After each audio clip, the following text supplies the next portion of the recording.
Hello সবাইকে, কেমন আছো তোমরা সবাই? অবশ্যই কিন্তু আমাকে কমেন্টে জানিও। আজকে তোমাদের কাছে একটা জিনিস নিয়ে এসেছি। তোমরা তো জানোই, ভিডিওর মাধ্যমে তোমরা দেখেছো, আমার ব্লগের মাধ্যমে, যে আমি কয়েকদিন আগে আমার মাসির বাড়ি গেছিলাম। তো মাসি আমি ফেরার সময় আমাকে কত জিনিস দিয়ে দিয়েছে, এত আমি খুশি হয়েছি সেগুলো পেয়ে। হ্যাম্পার দিয়েছে, তো কত খুশি হয়েছি, আর সেগুলো তোমাদের সাথে একদম শেয়ার করবো যে কি কি দিয়েছে আমাকে। দুটো বড় বড় প্যাকেটে ভর্তি জিনিস দিয়েছে। তারপর চলো তোমাদেরকে দেখাই যে কি কি দিয়েছে। এই দেখো, এখানে দুটো বড় বড় প্যাকেট। প্রথমেই হচ্ছে এই প্যাকেটটা খুলি, ঠিক আছে? চলো খুলে সব বার করে তারপরে দেখাচ্ছি। হ্যাঁ, এই দেখো, এই দেখো, এই দেখো, এই দেখো, এই দেখো, এই দেখো, এই দেখো, কত জিনিস, কত জিনিস, কত জিনিস। ওরে বাবা রে, এত জিনিস তো আমি প্যাকেটে থাকতেও দেখিনি যে এতগুলো জিনিস আছে। আমি মানে প্যাকেট খোলার পরে দেখছি কত জিনিস।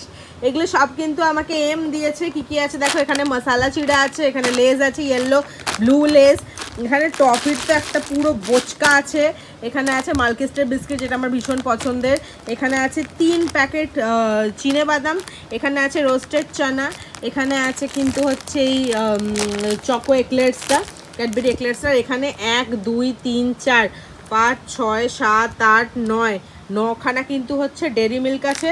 আর এখানে আছে সুরুহিতের ভীষণ ফেভারিট আচার গ্রিন চিলি পিকল, যেটা হচ্ছে পরোটা দিয়ে খেতেও ভীষণ ভালোবাসে। তো কেমন লাগলো আমার এই মিনি ব্লগটা অবশ্যই আমাকে কমেন্টে জানিও। চলো টাটা।